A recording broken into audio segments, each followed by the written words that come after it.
Hello and once again welcome in Sumit Kumar Suryavanshi classes, and we are discussing chapter 1 political science plus 1. Last topic हमारा इसके अंदर रह गया था, that is basically institutional arrangement की जो institutional arrangement है उस वो कैसे की गई। इंस्टीट्यूशनल अरेंजमेंट बेसिकली ये क्वेश्चन हमें दो तरीके से पूछा जा सकता है। एक, that how you can say that Indian constitution is not a rules of borrowed, it's not a bag of borrowed rule, कि उधार का लिया हुआ थैला तो बोला जाता है इसे कि हमने बहुत सारी चीज़ें जो है बाहर के कॉन्स्टिट्यूशन से लेके डाली है। तो उस चीज़ को डिफाइन करने के लिए हम ये पॉइंट्स ले सकते हैं, एज वेल एज अगर आपको कहना है कि किस तरह क्यों ये बात कही जाती है कि उधार का लिया हुआ थैला है, तो उसके लिए भी हम ये बातें कह सकते हैं। देखिए बेसिकली ये क्यों कहा जाता है कि उधार का लिया हुआ थैला, क्योंकि बहुत सारे ऐसे प्रोविज़न हैं जो हमने बाहर के जो कॉन्स्टिट्यूशन है उनसे लिए हैं। जैसे ब्रिटिश कॉन्स्टिट्यूशन से हमने basically first past post system, आपको बाद में एक चैप्टर आएगा उसमें समझ में आ जाएगा कि ये इलेक्शन का सिस्टम है जिसके अकॉर्डिंग हम अपने प्रेसिडेंट को इलेक्ट करते हैं, उसको हम फर्स्ट पास्ट पोस्ट सिस्टम बोलते हैं। यानी कि जो हम वोट करते हैं, फिर रिप्रेजेंटेटिव चुनते हैं, फिर एक गवर्नमेंट बनती है, सारा सिस्टम जो है फर्स्ट पास्ट पोस्ट सिस्टम है। सेकेंड है parliament form of the government, कि भाई यहाँ पार्लियामेंट होनी चाहिए, उसमें रिप्रेजेंटेटिव होने चाहिए, फिर स्टेट्स में अलग से लेजिस्लेटिव असेंबली होनी चाहिए। ये फॉर्म भी हमने वहीं से लिया। The idea of the rule of law, और ये आइडिया कि सबसे सुप्रीम जो है लॉ होना चाहिए, लॉ का रूल चलना चाहिए। इंडिया में अभी भी कॉन्स्टिट्यूशन का रूल चलता है, तो ये भी हमने ब्रिटेन से लिया। Institution of the speaker and her role, जो स्पीकर होता है हमारा लोकसभा का, उसके रोल के बाद जो भी उसकी ड्यूटीज़ वगैरह हैं वो भी हमने वहीं से लिया। लॉ मेकिंग प्रोसीजर और लॉ बनाने का जो तरीका है वो भी हमने ब्रिटेन से लिया है। ठीक है, जिस तरह से न्यू लॉ फॉर्म होते हैं। United state of constitution, US से हमने बेसिकली लिया चार्टर ऑफ फंडामेंटल राइट के, जो फंडामेंटल राइट्स के चार्टर हैं वो हमने वहाँ से लिया है। Power of judicial review, judicial review की पावर आपको पता है कि अगर कोई भी लॉ पब्लिक के खिलाफ हो तो जुडिशरी उसे स्टॉप कर सकती है, वो भी हमने वहीं से लिया। इंडिपेंडेंस ऑफ जुडिशरी की हमने कि जुडिशरी इंडिपेंडेंस होनी चाहिए, कभी भी एग्जीक्यूटिव से बाउंडेड नहीं होनी चाहिए, अदरवाइज वो क्या करेगी, उसे अपने कंट्रोल में कर सकती है। तो ये भी हमने यूएस से ही लिया है। इसके अलावा हमने क्या लिया, आयरलैंड से हमने directive principle of state policy लिया है। State directive principle of state policy भी नेक्स्ट चैप्टर में आएंगे वैसे तो, लेकिन बात डायरेक्टिव प्रिंसिपल होता है क्या है, कैसे सर्टेन रूल्स लिखे हुए हैं जिसके अकॉर्डिंग स्टेट रूल करता है, स्टेट काम करता है, तो उनको हम डायरेक्टिव प्रिंसिपल ऑफ स्टेट बोलते हैं। फ्रेंच कॉन्स्टिट्यूशन से हमने क्या लिया, बेसिकली आइडिया ऑफ लिबर्टी, कि जो सबको फ्रीली थिंक करने के लिए, मैंने आपको स्टार्टिंग में भी प्रियम्बल में से बताया था कि लिबर्टी का मीनिंग होता है जो थिंकिंग है वो लिबरल होनी चाहिए, फ्री होनी चाहिए। तो कोई भी किसी रिलीजन को अडॉप्ट कर सकता है, किसी तरह की एथिकल वैल्यू फॉलो कर सकता है, किसी भी चीज़ के लिए आपको फोर्स नहीं किया जा सकता मेंटली। इक्वालिटी, की सभी लोग इक्वल हैं, फ्रेटर्निटी और ब्रदरहुड, ये भी मैंने आपको बता रखा था। कैनेडियन कॉन्स्टिट्यूशन, बेसिकली हमने कैनेडियन कॉन्स्टिट्यूशन से लिया है quasi federal form of the government, a federal system of the strong central government, की जो स्ट्रॉन्ग सेंट्रल सिस्टम का गवर्नमेंट का तरीका वो हमने वहीं से लिया। आपने 10th क्लास में पढ़ा होगा कि बेसिकली फेडरलिज्म में हमने सेंट्रल स्टेट के बीच में पावर तो डिवाइड की है, लेकिन वो पावर हम 3 लिस्ट के जरिए डिवाइड करते हैं, स्टेट लिस्ट, कॉन्क्रीट लिस्ट और state list, union list, state list और कॉन्क्रीट लिस्ट।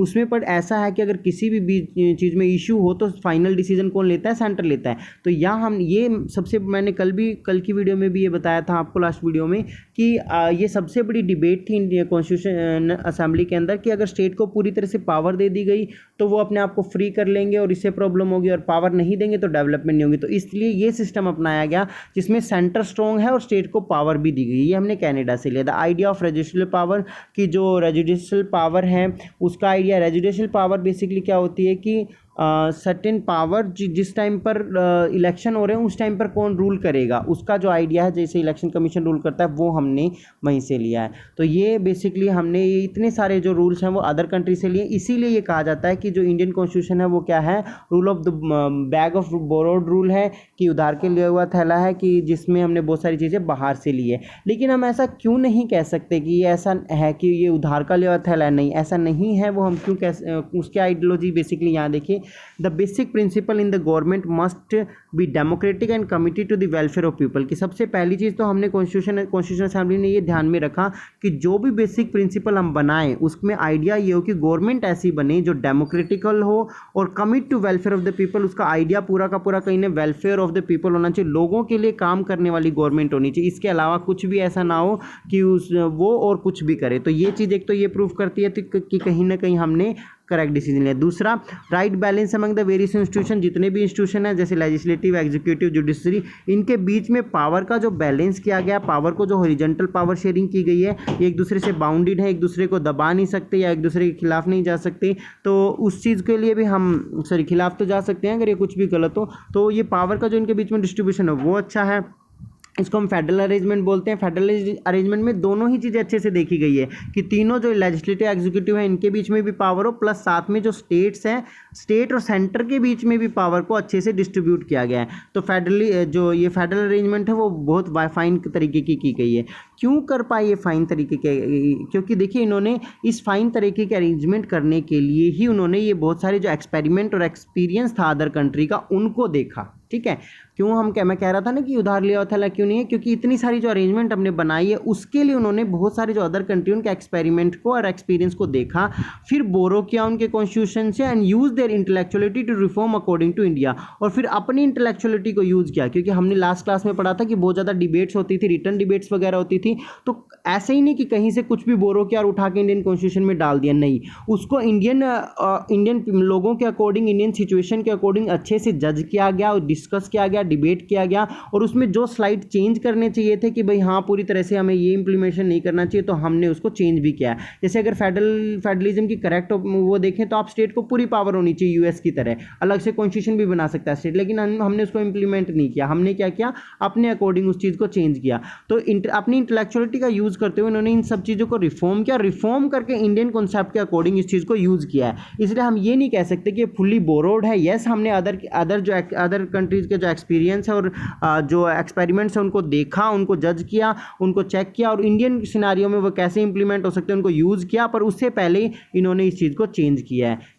एक और चीज़ हम कंक्लूजन से पता लगती है कि इसका मतलब ये क्या था कि बहुत विजडम एंड फारसाइट ट्रिब्यूट था। कैसे विजडम का मतलब बहुत ही ज्ञानवान, फारसाइट मतलब बहुत दूर की सोच के उन्होंने एक ऐसा डॉक्यूमेंट बनाया, presented the national document that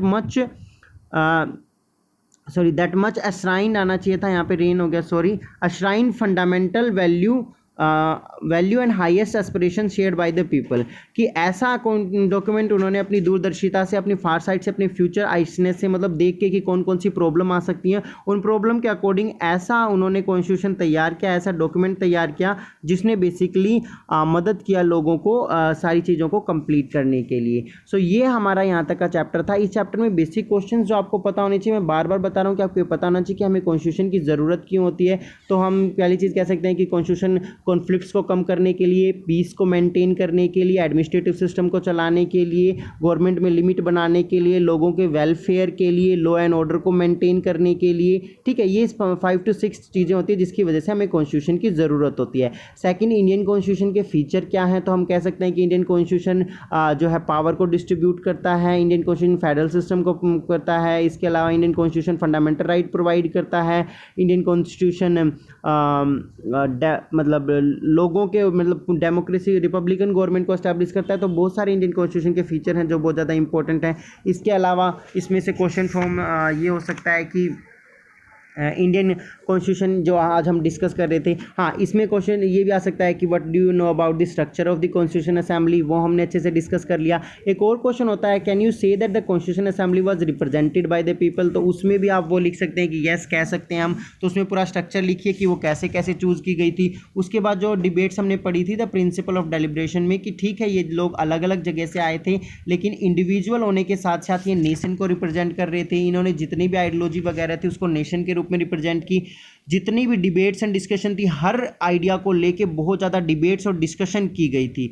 तो जो उस डिबेट और डिस्कशन के बाद ही उन आइडियोलॉजी को पेश किया गया था, जिसमें हमने पढ़ा था कि सिर्फ एक ही आइडिया ऐसा था द प्रिंसिपल ऑफ डिबरेशन में। तो जो डिस्कशन वाला आइडिया है ना, डिबरेशन वाला, वो किस चीज़ के क्वेश्चन को अटेम्प्ट करता है कि आप कैसे जस्टिफाई करोगे कि जो इंडियन कॉन्स्टिट्यूशन है वो बेसिकली जो इंडियन कॉन्स्टिट्यूट असेंबली थी वो बेसिकली लोगों को रिप्रेजेंट करती थी। उसमें वो सारे पॉइंट जो मैंने प्रिंसिपल डेलिब्रेशन में लिखे वो आप उसमें डिस्कस कर सकते हैं। इसके अलावा इसमें ये बोरोड बैग वाला है जो आपको हम जो ऑलरेडी हमने कर लिया है।